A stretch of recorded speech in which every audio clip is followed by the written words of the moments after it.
What's going on, everybody? It's your boy C-Zar, and we are talking about Stellar Lumens XLM. Shout out to Tesla to Mars. I'm actually talking about this because you brought it up in the Discord. Shout out to the Discord. I've got so much love in the Discord. It's not even funny. They all love me there. 24.2 cents. We've got about 8 hours, a little bit less than 8 hours left in this day. How much time left? 7.5 hours left in this day. Hit that like button, subscribe, and let's go over this. So first and foremost, yes, what a massive pump. You're up 70%, 65% this week. From a low of last week to the high of this week, you did 113% in less than 14 days. Incredible. Absolutely phenomenal. Fantastic. This move does stop here. It probably does not go higher. And if it does go higher, it's a good time to sell. It's not a good time to buy. Anybody and everybody who's buying here, this is what we call a shiny object in the sky. It's giving people shiny object syndrome, where we're in a bear market with Bitcoin. We're moving down, okay, on a monthly time frame. We're moving down over the last like 6 or 7 months. We're in the throes of the bear market, and a shining star shoots through the sky, and it catches everybody's attention.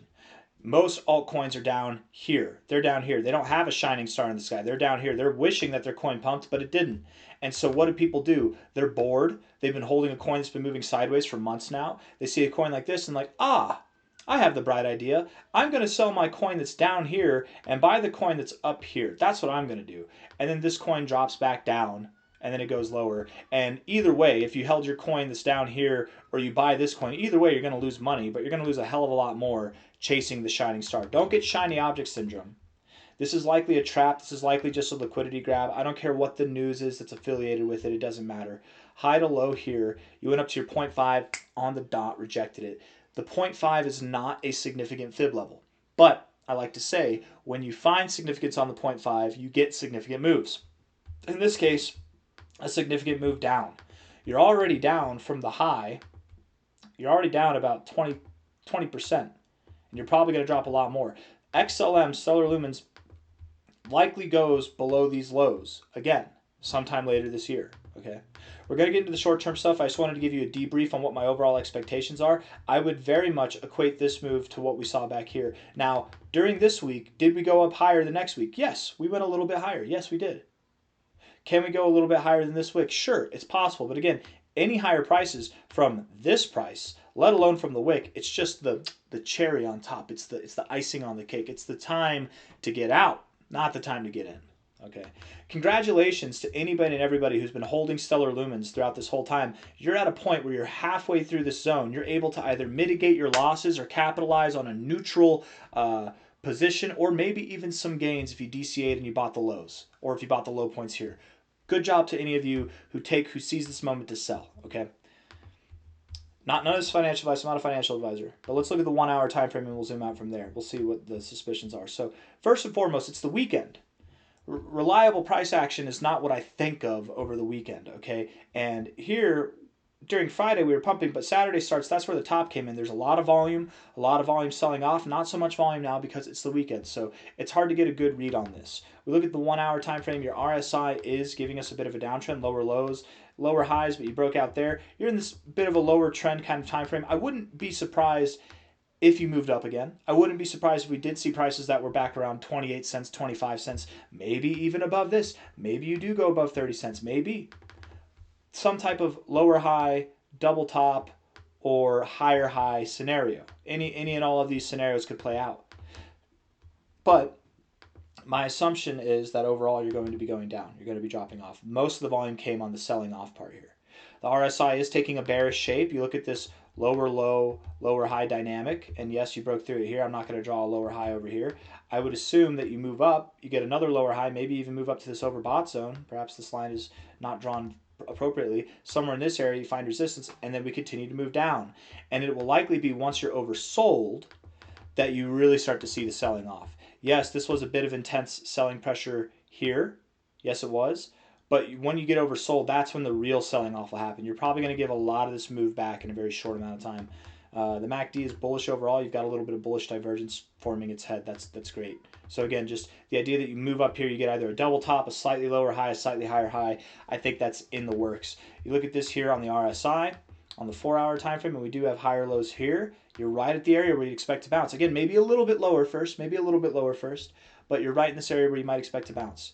And to come up, maybe you reject the overbought zone, maybe you come into the overbought zone, you get a lower high. Either way, I do suspect that XLM will drop pretty hard here pretty soon. Stochastics coming down, resetting. All these indicators are looking really good. They're really strong right now. So to call this the high, I think is a bit preemptive.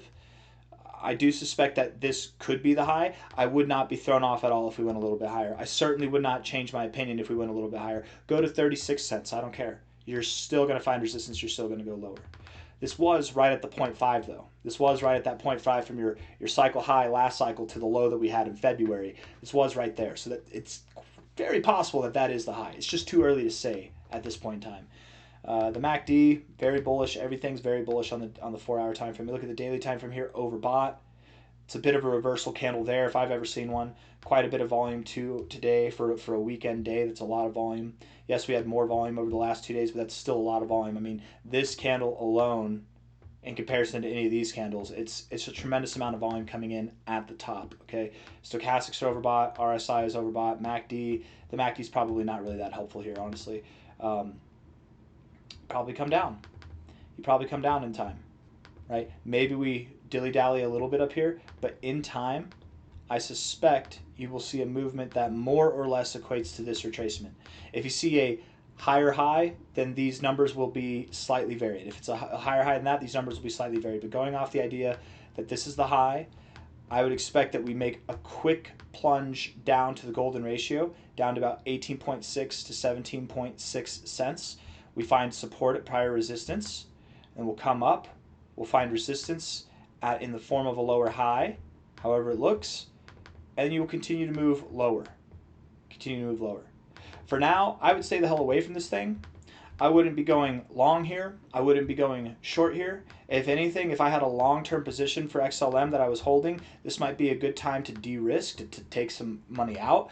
If I was looking to buy for the long term, I certainly wouldn't do it here. I would be patient and wait.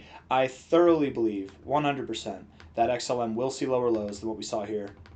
We will go lower. We close the week here. If we close here or around here tomorrow a little bit higher, we're going to be in a point where we can reject the overbought zone on the RSI, and that's a bearish signal in itself. Take the low to the high here. Golden ratio support up to the 382. Find resistance here. When you come back down, you likely find support in the 786, 886 area. That is about 11.3 to 8.9 cents. This is likely your bear market destination at the end of the bear market there. That is likely where it goes. Now for XLM, for any of you who've been watching my videos recently, you're going to see that that's an 82% to an 86% drop. You might be questioning, why aren't you calling for a 90% drop like you're calling for some of these other coins? XLM has been through multiple bear markets already, okay? It's been through it. It's already been through multiple cycles, so it doesn't need to drop 90%. I think we still hold this higher low trend overall. I think that's what we're going to hold. And in fact, I wouldn't be surprised if this area, man, I wouldn't be surprised at all if this this little circle was below this trend line that I'm about to draw. Let's just see. Yeah, it's right below that trend. It's going to be perfect. That's the sweet spot. That's where you buy, right? Just like here, you've got these lower highs, okay? Where was a good time to sell? Right above there. Now, if you bought up there and you held, obviously it worked out for you. But just relatively speaking, you connect the dots down here. It's right above this line. That was actually a point of contention that we moved down. Okay, that's very common. Right here, you look at this lower highs here. You connect the dots there. Right when you got above there, that was the point to sell, not the point to buy. And that doesn't mean that shit can't happen and we go lower in the future. Sure, that can happen too. But just in a grand aspect of this, I think that this is no coincidence that it's just below this trend line, still a higher low overall, and it's right at the exact area that the next fib targets would call for, which is the 786, 886, between about 14.8 to 9.2 cents. That'll probably happen over the coming months, sometime by the end of this year. I got nothing else for you guys. I hope you enjoyed the video. If you did, please hit the like button, subscribe. Thank you all for being here. I'll see you on the next one. And here is a cat. His name is Mufasa, and he's a good boy. Aren't ya? Oh, yes. He's a golden kitten. He's a little blonde, a little sweet. He's kind of demented, but he's a good boy. All right, I'll see you guys on the next one. Bye-bye.